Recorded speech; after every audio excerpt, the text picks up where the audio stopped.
concordarem, Tudo bem. eu vou dar início. Pode ser? Eu estou como anfitrião aqui, hein? Por quê, hein? É porque você entrou primeiro, eu acho. Ah, tá. Você está Mas como co. Tudo bem.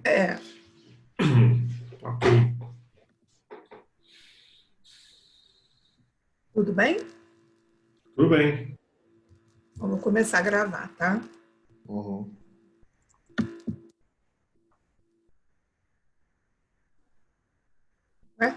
Já está gravando. Bom, então eu queria bom dia para vocês, para todos. Eu sou Cristina Helena Pinto de Mello, pró-reitora de pesquisa e pós-graduação estrito sensu da SPM, mestrado e doutorado. E a gente decidiu começar a construção de painéis de debate, trazendo temas profissionais de mercado, pesquisadores, professores, nossos contatos, para discutir temas relacionados à situação atual, né, mas relacionado também à fronteira de produção de conhecimento. Os painéis são painéis gratuitos, a ideia é que a gente tenha grupos pequenos, para que a gente possa ter interação por chat, que a gente consiga conversar. Normalmente os grupos são de um tamanho um pouco maior, então eu costumo deixar o microfone fechado e a interação e as perguntas são todas por diálogo, né, por escrita. Dependendo do tamanho deste grupo, a gente pode tirar o microfone silenciado de todo mundo, a gente pode fazer um debate mais interativo, se for o caso. Queria agradecer muito o Ricardo Pastore. Obrigada, Ricardo, por ter aceitado aí esse convite, esse desafio. Queria agradecer o Pedro Teberga, que estou conhecendo agora. Eu vou pedir para vocês se apresentarem, né? O tema, o futuro da Loja do Futuro, está colocado. Queria que cada um de vocês falasse mais ou menos uns 15 minutos, cada um. E, em seguida, a gente já abre para interagir com quem está aqui com a gente conversando, né? Tudo bem? Podemos seguir dessa forma? Tá ótimo. Então, obrigada. Ricardo, se você pudesse apresentar. Ok, Cris, obrigado. Obrigado pelo convite. Eu queria dar uma saudação a todos aí. Bom dia para quem está ao vivo conosco. E quem assistir depois também, sejam bem-vindos. O tema é um tema bastante atual. Eu, como coordenador do Núcleo de Varejo, tenho total interesse. Então, falando um pouco aí do meu histórico com a escola, né? Eu estou desde 2004 e como professor da área de varejo. Em 2005, nós criamos o Núcleo de Estudos do Varejo, hoje Núcleo de Varejo da SPM. E no ano seguinte, final de 2006, olha quanto tempo já faz, nós criamos o Retail Lab, o primeiro laboratório experimental de varejo, para estudar os fenômenos ligados aí ao comportamento do shopper, né, na época ainda pouco conhecido, num ponto de venda 100% físico, né? Então, num espaço de tempo relativamente curto, quanta coisa mudou, né? E o termo Omnichannel surgiu em janeiro de 2011, no Congresso de Varejo em Nova York.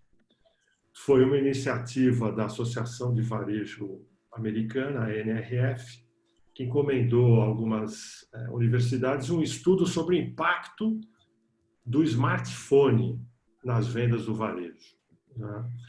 Então, vamos lembrar que o iPhone tem pouco mais de 10 anos e ele revolucionou também o comportamento de compra no varejo. Então, quando nós falamos de Omnichannel, e esse é, vamos dizer, a base, talvez a loja do futuro seja um tema decorrente, né, do Omnichannel. Então, o Omnichannel ele tem na raiz do seu conceito o smartphone, a mobilidade, né, os aplicativos mobile. Do Omnichannel, nós vimos depois em diversas produções acadêmicas o termo experiência perfeita, experiência de compra perfeita. Um termo em inglês que ficou muito conhecido é o seamless. Em uma tradução livre para o português virou sem atrito, né? A experiência sem atrito. Quer dizer, essa experiência de compra que junta o on e o offline com o mínimo de barreiras possível, né? E a configuração, talvez, desse modelo em uma loja ganha esse termo loja do futuro, né? Loja do futuro, uma loja que une os aspectos físicos e digitais, porém como parte de uma estratégia omnichannel, né? Nunca isolada. A loja como parte de uma estratégia omnichannel e talvez nem tanto como parte de uma estratégia, mas parte de uma experiência omnichannel. Porque o consumidor, ele constrói a experiência dele, muitas vezes inicia numa marca, vai para outra, né? Por exemplo, se ele for um cliente do Carrefour, ele não precisa ficar só no ambiente ou seguindo uma estratégia do Carrefour. Ele pode iniciar a busca por uma marca ou uma solução, de repente ele inclui a loja do Carrefour na sua jornada, né? E aí ele vai avaliar a experiência no final, se foi positiva, se não foi positivo, né? Então, talvez a loja do futuro seja ou uma das maneiras, né, de defini-la ou de compreendê-la seja pela perspectiva do consumidor, esse consumidor dentro de uma experiência omnichannel, né? Então, alguns artigos também identificam esse consumidor como um omni-shopper, né? E mais recentemente como simplesmente usuário, né? Ele passa a ser usuário de diversas tecnologias, assim como ele é usuário de aplicativos ou de devices, enfim, ele passa a ter também a mesma característica, quer dizer, é um usuário e em direção desse usuário as soluções são desenvolvidas, tanto no aspecto físico como digital. Então, a loja do futuro, ela passa a ser um projeto de experiência do usuário, né? De user experience, né? De UX. E ela pode ser nova, ela pode começar do zero, né? Então, várias empresas estão com seus planos de expansão programados. E por que criar uma loja antiga se eu posso criar uma loja nova, né? Ou então, essa loja do futuro ela pode ser uma adaptação das lojas existentes. Quem tem loja aberta, né, não vai fechar a loja e fazer uma 100% nova. Você pode muito bem fazer adaptações, né, às lojas existentes. Então, diversas tecnologias compõem hoje essa experiência, como compra online e retira na loja, como pagamento, que é o cashless, né, sem dinheiro. Enfim, nas lojas de moda, os espelhos, os provadores interativos, tem diversas situações, né? E talvez poucos modelos. A Amazon Go é uma proposta da Amazon. Na China tem a Alibaba liderando outros modelos. Talvez também esses dois estejam empreendendo uma corrida tecnológica, o modelo do Alibaba, o modelo da Amazon. E acho que com isso dá para contextualizar um pouco sobre a loja do futuro, tanto no aspecto teórico como no lado prático, vamos dizer, que começa a surgir no mercado. E, enfim, acho que é bastante útil esse debate. Deve ganhar bastante campo também, de aplicação principalmente, porque as empresas, algumas já vinham aqui no Brasil, a gente sabe de Magazine Luiza como pioneira, a gente vê Carrefour, Pão de Açúcar com importantes iniciativas, a gente vê empresas que nasceram digitais e se tornaram físicas também, é o caso da Amaro, uma marca de moda feminina, né? Então, tem casos bastante interessantes e que se tornaram muito úteis, né, nesse momento de pandemia, porque agora quem tem esse recurso está rindo de orelha a orelha. Quem não tem está chorando, né? Tá correndo para implantar. Então, acho que isso conclui o início da minha fala e, mais uma vez, agradeço pela oportunidade. Pastor, eu queria chamar a atenção de que a Fabiola já está aqui com a gente. Oi, Fabiola, bem-vinda. A gente começou, o Pedro vai se apresentar e falar agora um pouco, e na sequência eu vou te convidar para você se apresentar e falar também um pouquinho sobre o assunto. Depois Tá a gente vai bom, abrir para Cris. bate-papo. Tá ótimo, obrigada, gente. Bom dia. Bom dia. Bom dia. Bom dia, pessoal. Olá, Pedro. Tudo bem? Bom, primeiramente eu gostaria de agradecer a Cristina Helena, né, e ao professor Ricardo Pastore pelo convite, e a Fabiola também, né, pela presença aqui nessa discussão. Para mim é muito legal poder contribuir com esse tipo de assunto, né? Sou professor na SPM, né, na área de e-commerce e desenvolvimento de produto digital, faz uns 4 anos, e também, né, sou um dos sócios de uma empresa que chama Polinise, que é um ecossistema aí digital focado em startups, tá? Então, eu acho que, para começar um pouco esse debate, eu estava lendo ontem a Exame, né? E o Trajano, né, da Magalu, ele falou que a gente está vivendo aí 50 semanas em 5 dias, né? E para isso, para o varejista, acho que o aprendizado que a gente vai ter é que o Omnichannel, ele realmente vai se tornar o próximo normal, né? Eu acho que não tem como fugir disso. Como o pastor comentou, essa tendência vem há 10 anos já, com essa questão do celular, mas com, né, o aumento da tecnologia, enfim, de outras plataformas que conectam todos os pontos de contato com o cliente, né, e também com essa pandemia, eu acho que as pessoas quebraram um pouco aquele receio de compra online, enfim, e ter uma etapa, né, de compra nesses outros meios que a gente já possui, né? Outro ponto que eu acho que é importante validar aqui, né, que hoje os clientes, a grande maioria já são omnichannel, né?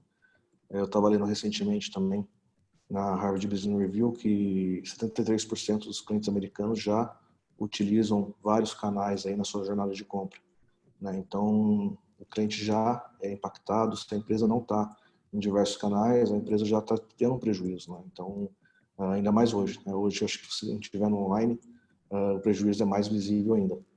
Aí o cliente, ele quer fluir, né? Ele quer ter essa capacidade aí de conseguir caminhar entre os canais sem ter aquele atrito, como o pastor comentou aqui, né? Então, para quem é empresário, acho que a grande questão é você não ter uma estratégia separada por canal. Acho que realmente tem que conectar o online com o offline, né? E permitir que o cliente faça aí essa mudança de canais de maneira bem tranquila, né? Não ter aquele estresse que geralmente eu acho que algum de vocês aqui presentes na sala podem já ter passado, né? Você vai chegar na loja, mas isso aí foi no e-commerce, se vira com o e-commerce, ou, né, outros pontos que a gente já frequentou, questão de preço, de estoque, né? Você tem no online, mas, enfim, no físico não. Então, eu acho que essa habilidade do ponto de venda e a empresa em si conseguir lidar com situações, né, de conexão dos canais, realmente eu acho que cada vez mais vai ser importante, né? Então, e também pensar assim, eu acho que cada vez mais o cliente ele quer tudo, né? Em qual situação ele quer ter o lado bom do e-commerce, né? Que é você conseguir olhar todo o estoque, vamos dizer assim, uma ampla seleção de produtos. Você tem bastante informações completas sobre o produto, né? Você não tem que ficar buscando no ponto físico esse tipo de informação. E também você ter avaliações de clientes, que eu acho que também é um ponto bem importante, né? Eu ressalto sempre isso na minha aula, né, de comunicação visual no e-commerce, né?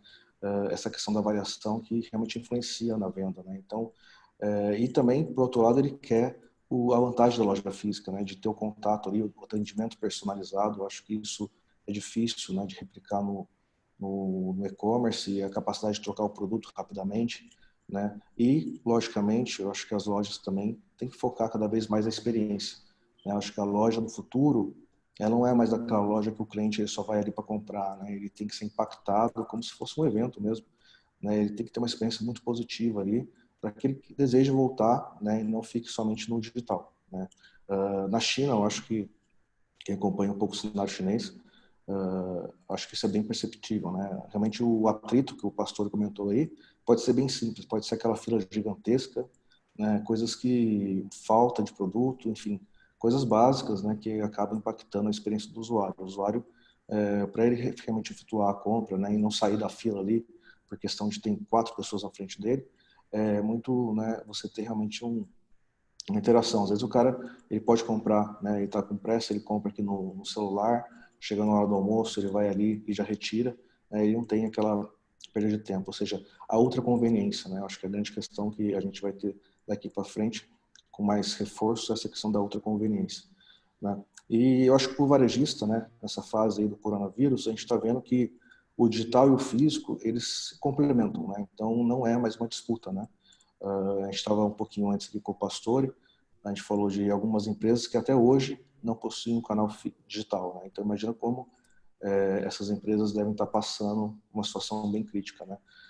Muitas vezes por esse tipo de discurso, né? Ah, vai competir, não representa nada, né? 5% do varejo, mas esse cenário vai mudar rapidamente, né? Se a crise não passar e a quarentena for estendida, né? Quem tiver sem um canal digital, realmente eu acho que vai ser um período bem crítico, né? Outro ponto que eu vejo assim, né, como um futuro aí, é uma mudança de comportamento, né? Eu acho que essa quarentena, muito das pessoas, né, conseguiram fazer a primeira compra online. Muitas pessoas que não tinham uma experiência como essa, por conta da questão da quarentena, acabaram tendo essa primeira experiência, né? Eu estava lendo também um relatório da Nielsen, 30%, né, das pessoas comentaram, né, declararam que fizeram a primeira compra nessa quarentena. Então, realmente é um número bem expressivo, né, e isso são novos usuários, potenciais novos usuários desse modelo omnichannel, né? E eu acho que quem, né, tá aí gerindo uma empresa, né, a gente tem que começar a se perguntar, né, onde é que os consumidores aí vão gastar o seu dinheiro, né? Eu acho que quais são os canais que eles vão utilizar, né? E porque isso vai gerar novas oportunidades, né? Se eles estão usando os marketplaces, se estão usando o iFood, o Uber Eats, enfim, como é que eu faço para fazer uma integração com esses tipos de canais também, né? E porque o consumidor, né? Acho que a grande questão do omnichannel é você dar para o consumidor o que ele quer, quando ele quer e onde ele quer, né? Eu acho que essa é a grande questão importante. É você que está aí gerindo uma empresa e pensando como é que eu faço para realmente entender essa questão do omnichannel. Eu acho que essa integração aí de você realmente atender o consumidor e não deixar que ele né, não efetue uma compra por um problema seu, né, vamos dizer assim.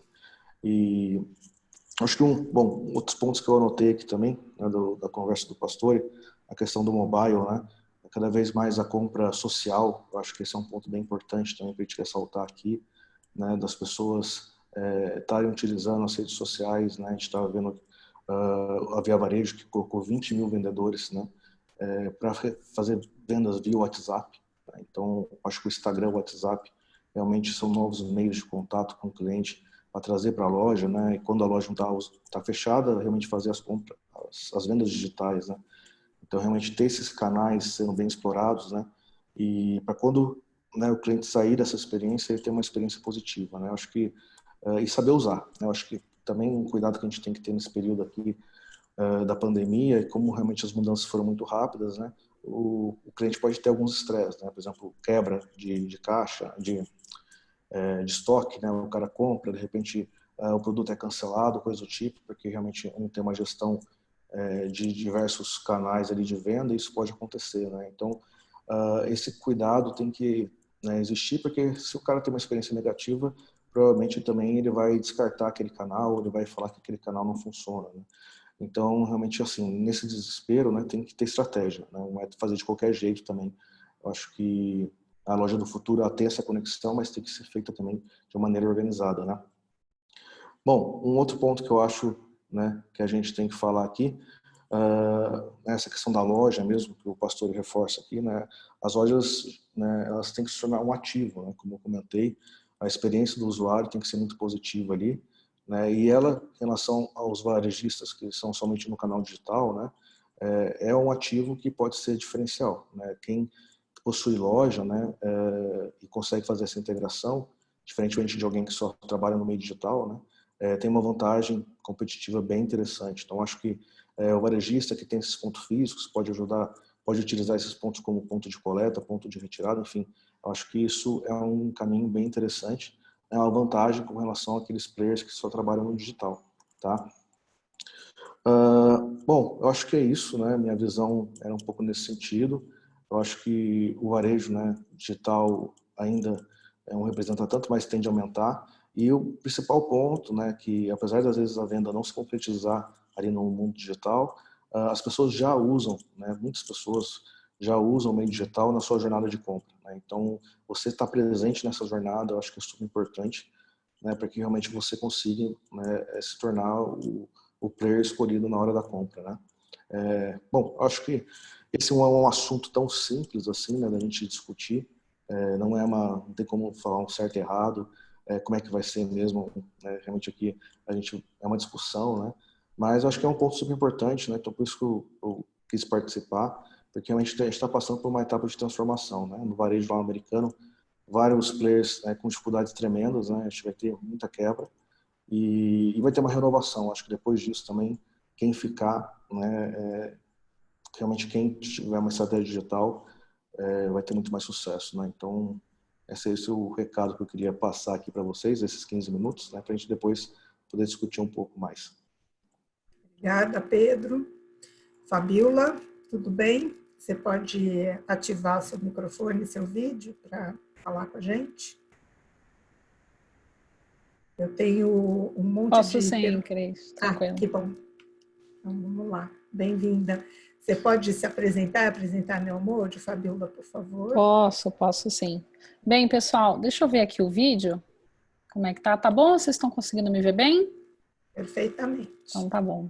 Primeiro, obrigada aí pelo convite, professora Cris, professor Pastore. Desculpem a correria aí, a gente está no momento, depois da Covid, para a Neomode, a gente tem sido muito demandado pelos varejistas, então a gente está com bastante atividade, vamos dizer assim, né? Todo o time de São Paulo, todo o time de Curitiba. Então, desculpem até um pouco da minha demora, às vezes, algumas respostas, enfim, mas vou aproveitar esse tempo que eu tenho com vocês para contar um pouquinho do que a gente está sentindo do mercado, como que a gente está vendo aí esse momento para os lojistas, para os consumidores, né, como que a Neomode também, de alguma forma, está apoiando. Então, primeiro prazer, eu sou a Fabíola, tenho o prazer aí de dar algumas aulas na ESPM, na área do EAD. Então, costumo trabalhar as disciplinas de inovação, tecnologia no varejo, automação comercial. Fazem mais ou menos uns 2 anos que eu estou junto com vocês nas aulas. Eu tenho também, aí há 4 anos, empreendido com a Neomode. Nós somos uma empresa de base tecnológica para o varejo, focado principalmente na digitalização, nessa temática do Omni, tão desejada aí por todo o varejo. Antes de fundar a Neomode, eu tive a oportunidade de fazer um mestrado lá na Federal do Paraná, e aí o meu tema foi sobre o Omni, em 2014, 2015. Tive a chance de trabalhar num laboratório de varejo, tive a oportunidade de vir em São Paulo aí nos anos de 2013, 2012, conhecer o professor Pastore. Aí lá em Curitiba a gente acabou replicando um modelo bem parecido com o de vocês aqui de São Paulo, que era uma loja, então a gente tinha...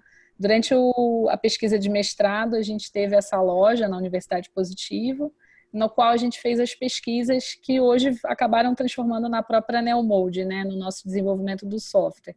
durante o mestrado, a nossa pesquisa, né, que a gente fez na universidade, o objetivo era validar, na perspectiva do consumidor, se fazia sentido integrar canais, que era a jornada de compra. Então, via site, ele podia ver estoque das lojas, dentro da loja física, ele podia consultar a disponibilidade do estoque do e-commerce.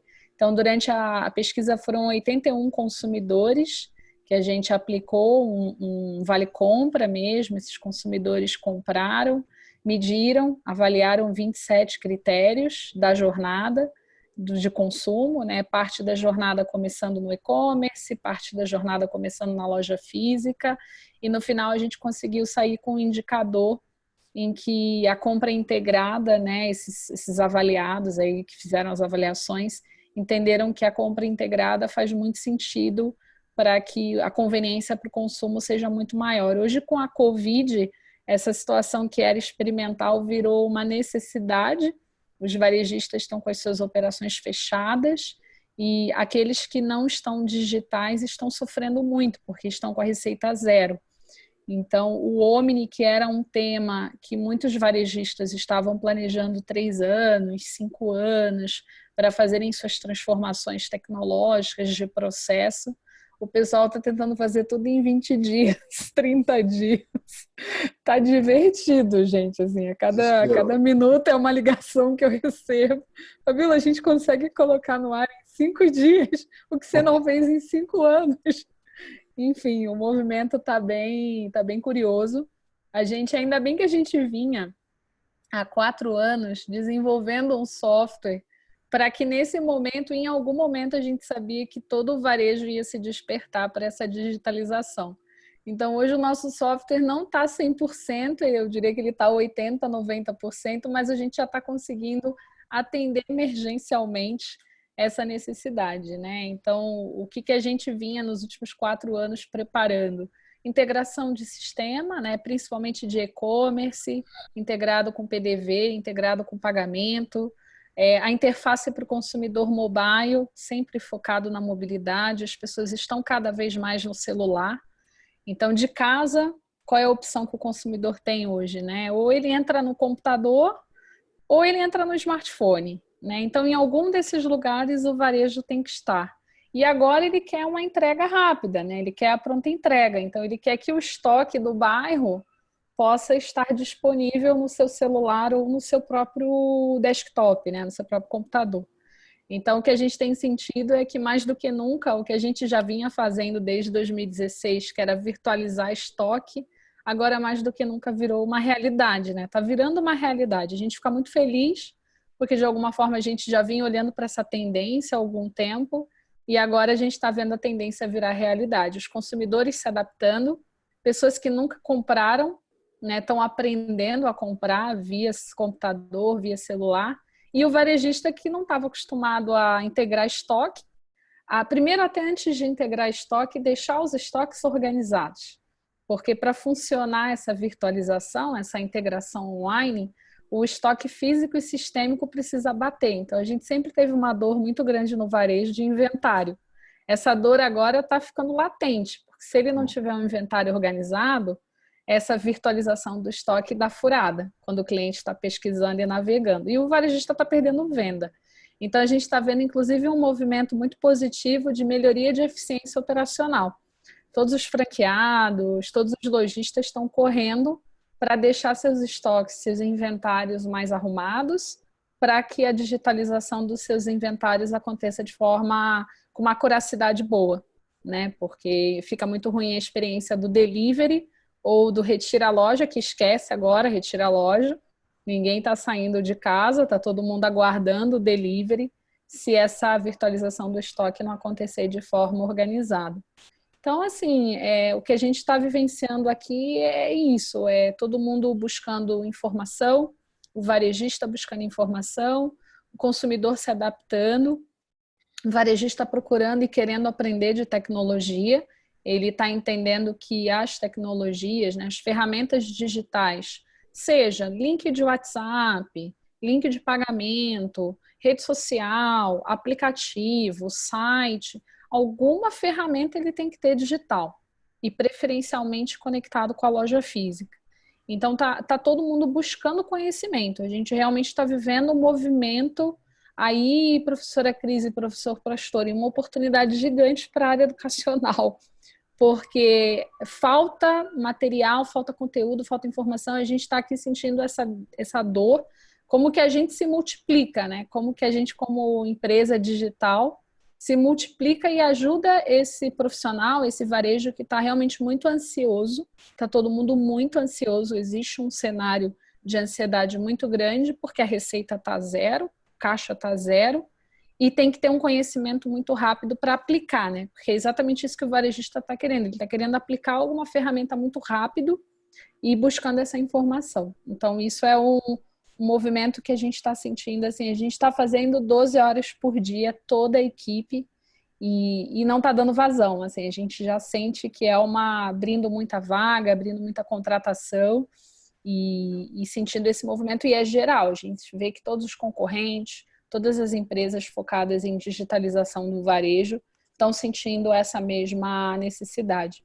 Eu acho legal se vocês quiserem abrir perguntas também, né, e curiosidades desse momento tão desafiador para o varejo, né, para o varejo e para o consumidor.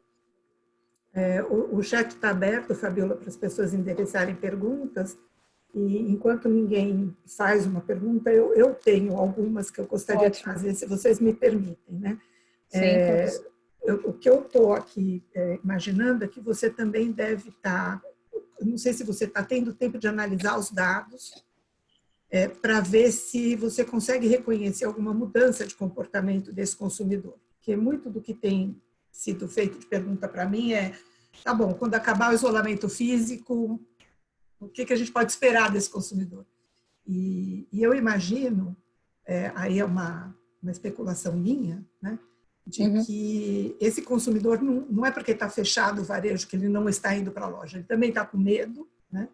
E a experiência de compra digital, para muitos, está sendo muito positiva, né? Então, estou imaginando uma mudança de frequência de compra, de hábito, de canal de compra, enfim. Queria ver se você consegue falar alguma coisa, se você sente alguma coisa nos dados que você está analisando. Como a nossa ferramenta é app, professora Cris, a gente consegue acompanhar, sim, por exemplo, o crescimento de downloads, né? A gente tem hoje 26 lojistas que divulgam e vendem pela nossa plataforma, que é um aplicativo. Então, a gente acompanha o gráfico. Depois da Covid, eu tive mais de 300% de crescimento de download, ou seja, consumidores baixando os aplicativos do varejista para começar a interagir. Então, isso é uma realidade, é crescimento de 300%, 400%, e a retenção muito maior. Eles não estão desinstalando, eles estão instalando e estão ficando com a loja do varejista, principalmente segmentos de alta recorrência, supermercado, farmácias, então, segmentos que são de necessidades mais recorrentes. Outra característica que a gente percebe também está começando a inverter. Hoje eu tenho marcas e lojistas que 80% da compra é no mobile e 20% na web, que normalmente sempre foi um padrão que 90% em desktop, né, 60% em desktop e menos em aplicativos. Então as pessoas elas estão começando a aderir mais à mobilidade, por uma questão de usabilidade. A usabilidade é um pouco melhor, a facilidade, menos cliques na jornada de compra. Então, a gente percebe também esse comportamento. A gente tem percebido o volume transacional cresceu muito. A gente tinha aí uma participação muito pequena, mas relevante, em torno de 5%, 10% do valor da venda total dos nossos lojistas. Hoje eu estou representando 95%. Do valor total da venda. Tipo, a gente está batendo milhões de faturamento, coisas que a gente imaginava que aconteceria numa curva mais lenta, porque a digitalização estava muito lenta no varejo.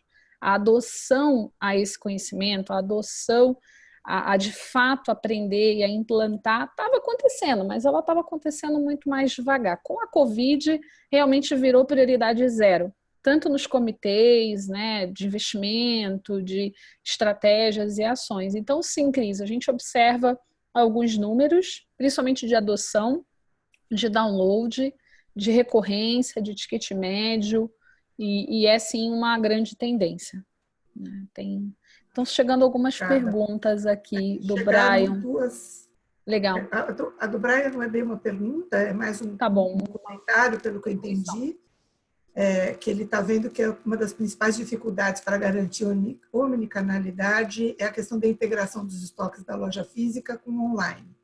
E também a questão da divergência do preço do online com o físico, devido a produtos que entraram em markdown por conta do ciclo de vida em cada loja. Ou seja, o produto acaba tendo vários preços em lojas diferentes e também no e-commerce. Isso é interessante, Brian, porque a gente não tem uma a gente não tem uma cesta de consumo online que balize um índice de preços online. A gente tem índices de preços ao consumidor e as medidas são nas lojas físicas presenciais. E essa diferença de preços está causando distorção nas nossas medidas de inflação. Isso é uma coisa que nós vamos ter que brevemente fazer o IBGE corrigir. Mas se você quiser comentar isso, o Pedro também, fica à vontade, Pedro, para comentar. Também tem depois perguntas para o Pedro e para o pastor específicas.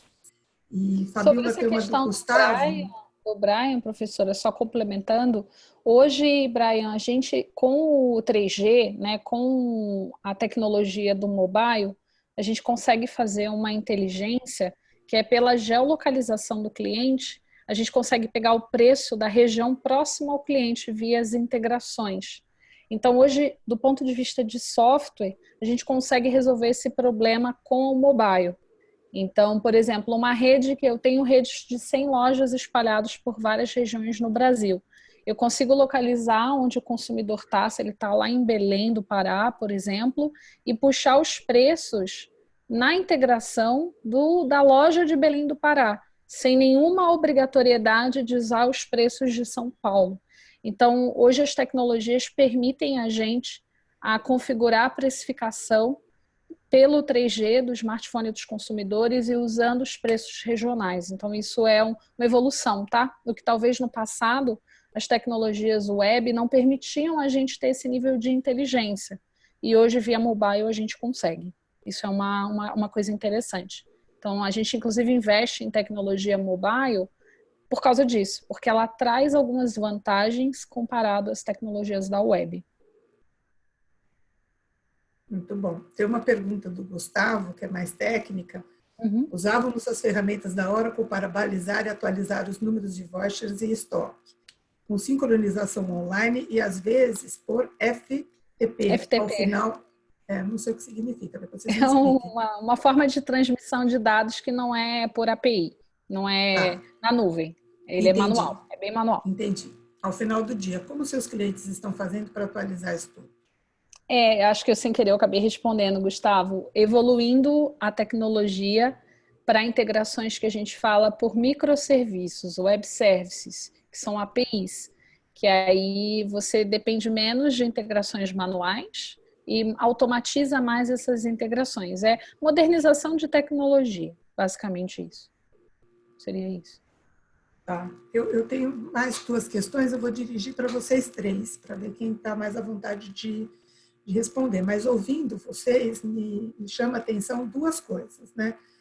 Uma é a necessidade de um trabalho business to business diferente, né? Você vai ter uma implicação aí de cadeia e queria saber de vocês se vocês veem algum trabalho sendo feito nessa direção também. B2B indústria, professora? A parte da indústria? E a outra coisa é a comunicação com o consumidor, né? E principalmente agora, nesse momento do Covid, em que o Pedro chamava a atenção de que 30% dos compradores estavam fazendo o primeiro ato de compra agora, durante essa situação.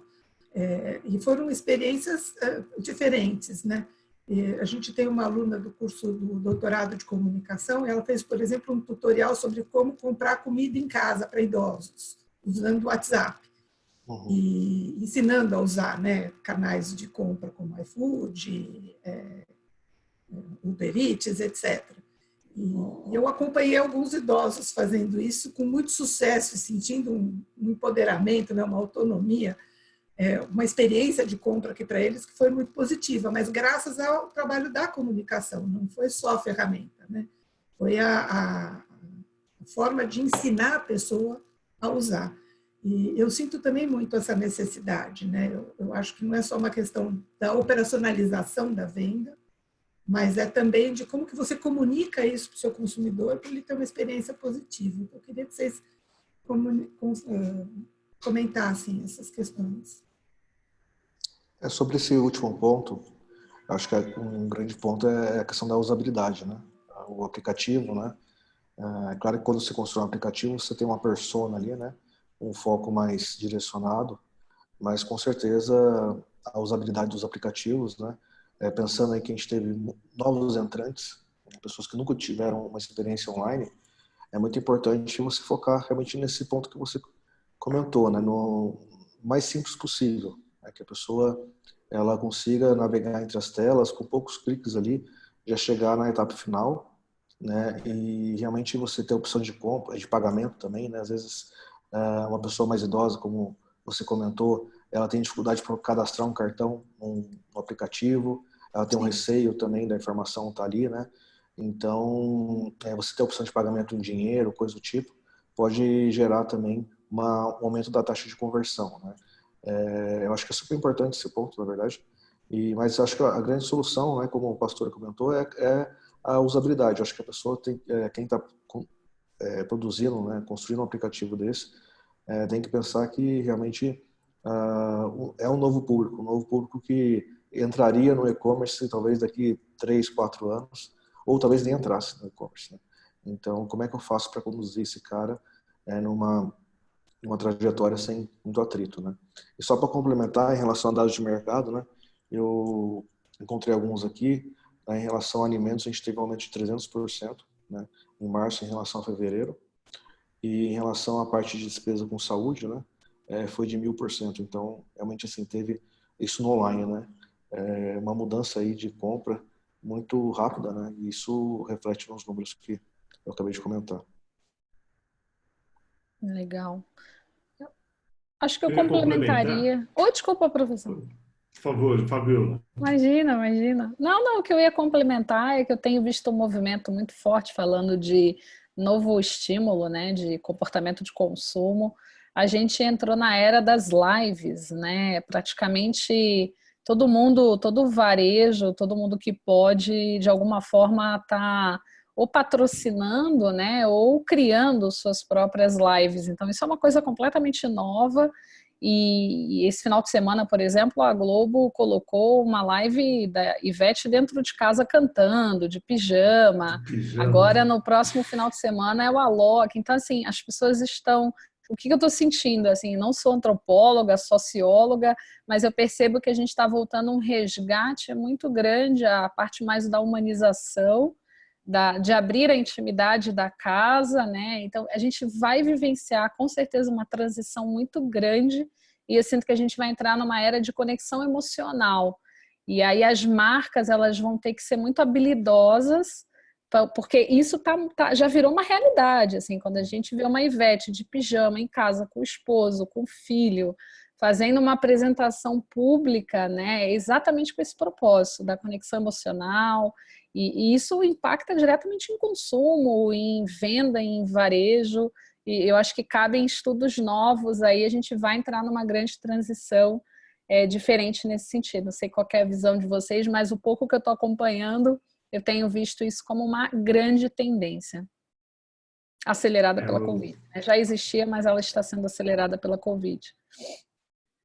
Eu ia comentar exatamente isso. A pesquisa que eu desenvolvi no segundo semestre do ano passado sobre experiência de compra omnichannel mostra isso, que o grande componente da experiência é a emoção, é o sentimento e a emoção. Nós estamos num momento onde essas emoções estão exacerbadas, né? Então, as pessoas estão limitadas a um medo muito grande, né? As pessoas estão com medo do contágio, né? A gente pode afirmar que as pessoas estão com medo da morte. Quer dizer, que é coisa mais sensível do que essa, né? E o segundo medo é a morte do bolso, né? Porque está todo mundo com medo de ficar sem dinheiro. Então, são dois fatores muito sensíveis, né? Que já mudaram, com certeza, a experiência de compra, já influenciaram as decisões de compra. As medições ainda são poucas, os estudos qualitativos ainda estão em andamento, uma coisa ou outra está começando a sair, né? Porque a análise de dados simplesmente mostra que, como a Fabiola disse, sei lá, o e-commerce cresceu, em alguns casos, 300%. Ok, mas como está sendo a experiência? Quais as categorias que estão sendo demandadas? Né? Uhum. E por quê? Então, tem uma série de questões que nós não ainda conseguimos medir nesse né? momento, Uhum. e que vão influenciar na saída, no pós-quarentena.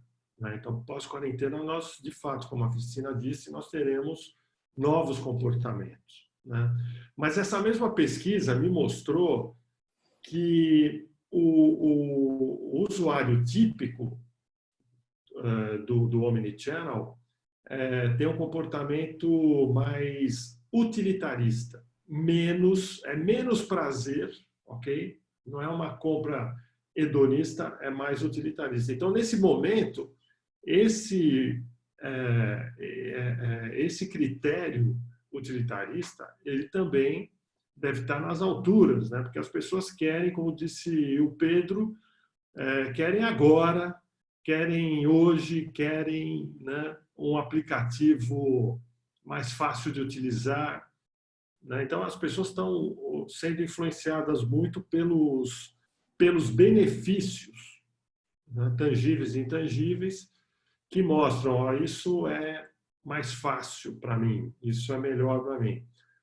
E eu aposto que o fator preço, está lá embaixo na curva da decisão.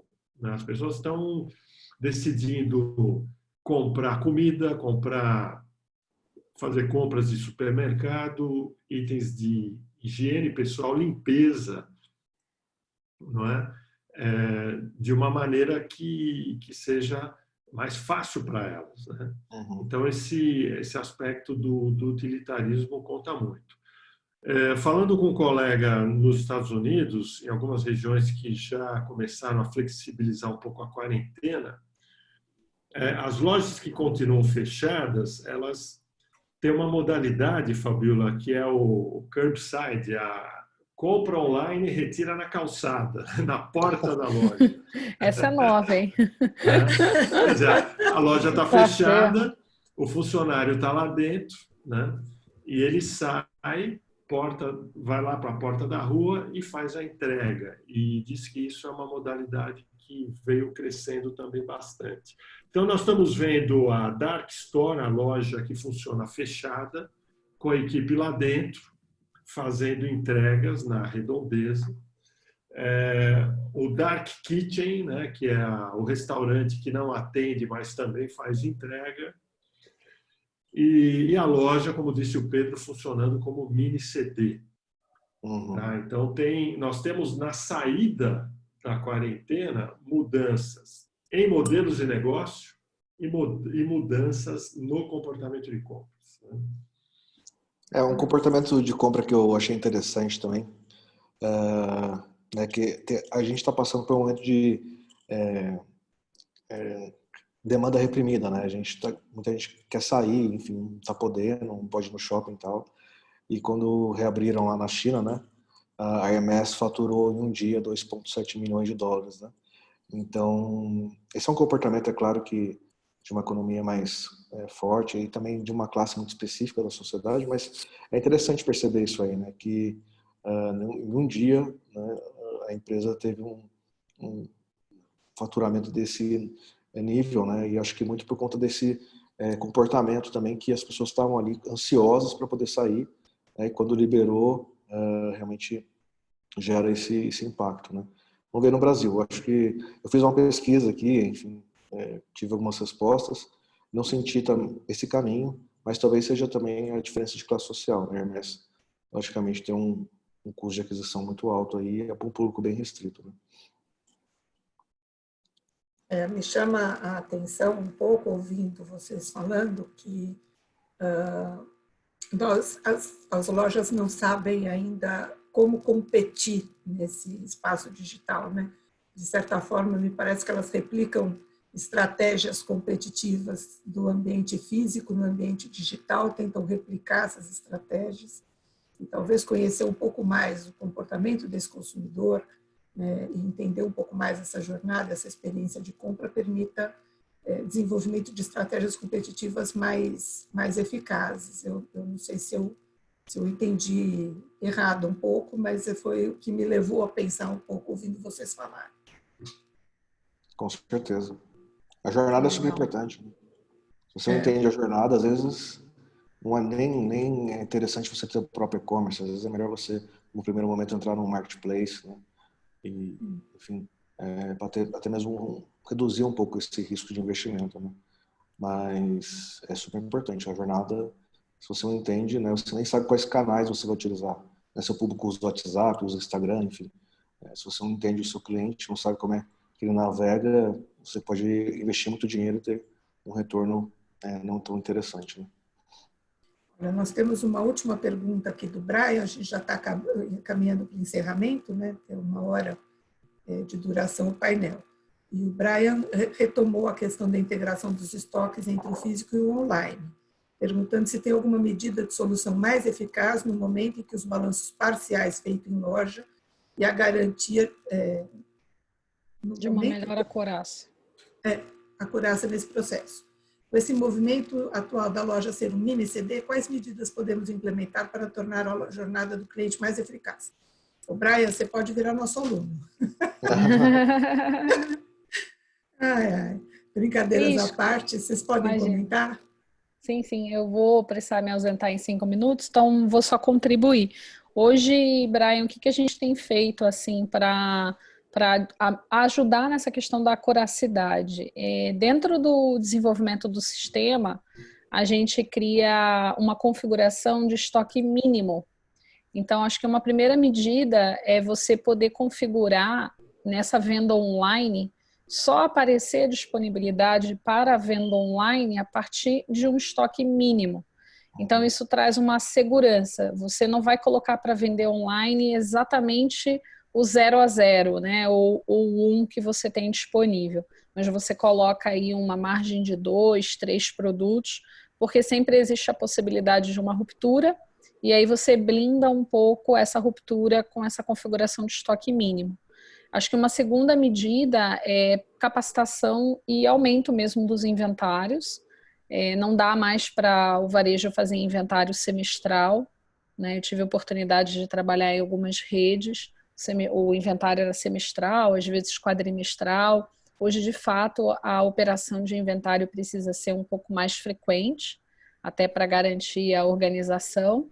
E a parte de treinamento, né? Uma outra medida também que a gente tem é na integração de pedido, quando o cliente faz um pedido online e a gente desce esse pedido no sistema da loja, existe uma validação manual.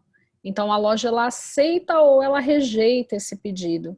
E essa comunicação ela é em tempo real com o consumidor. Então, caso exista uma ruptura, é muito importante o consumidor ser comunicado. Não tem problema existir indisponibilidade. Isso pode acontecer. Não vai ser sempre que todos os itens que o consumidor está querendo comprar vai estar disponível no bairro dele.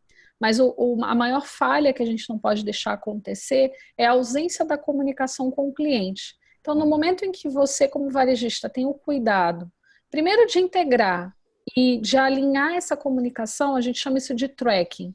No momento em que a loja recebe esse pedido e ela aceita, o cliente já recebe uma notificação. Seu produto já está em separação. Então, a gente está sempre... A Magalu faz isso muito bem. Ele é muito eficiente nessa comunicação em tempo real com o seu cliente, para que o cliente saiba como que está evoluindo a separação do pedido, se esse produto está a caminho, se ele não está, eventualmente, se ocorreu um imprevisto ou uma indisponibilidade de estoque. Então, esse zelo, né, esse cuidado, quando estiver de fato implantando qualquer ferramenta, tá, gente? Seja e-commerce, seja app, seja WhatsApp, seja o que for, mas garantir que essa comunicação vai acontecer de forma eficiente. Acho que são esses 3 pontos aí principais. Obrigada, Fabíola. Imagina. Pedro, Acho que é Ricardo. isso. Muito bom. Tudo bem? Bom, acho que então eu estou caminhando aqui para o encerramento. Eu vou... Fabíola, acabei de mandar uma mensagem privada. Muito legal a pergunta. Faz todo Eu tenho sentido. um aluno do mestrado profissional de comportamento consumidor, ele está aqui pensando numa estratégia, está querendo, depois, se a gente puder, a gente marca uma conversa sobre isso. Essa é a realidade, Cris. Quando a gente está digitalizando as lojas, a gente está ajudando esse varejista a ser não é uma fintech, porque uma fintech é muito grande, mas a gente está ajudando ele a ter uma operação financeira mais automatizada, sim, de split, de percentual, de comissão. Então, essa é uma realidade. A digitalização passa pela conta corrente, por uma nova forma de gerar a entrada de dinheiros e saídas de forma automatizada entre franqueados, franqueadores, lojistas. Isso é uma realidade. São 2 grandes mudanças, tanto da perspectiva financeira quanto da perspectiva de operação de loja. É bom entender que a transformação digital, que todo mundo fala aí, é uma mudança de modelo de negócio. Uma mudança isso aí, professor. Aliás, é uma mudança primeiro de mindset, né? Os envolvidos precisam mudar a cabeça, né? Para depois eles conseguirem mudar o negócio que eles tocam no dia a dia. E quem diria que um vírus poderia causar esse tipo de efeito? Tanta mudança. Olha, é impressionante. Bom, eu queria agradecer muito vocês pela participação. Sei que tempo é uma variável escassa nesse contexto atual.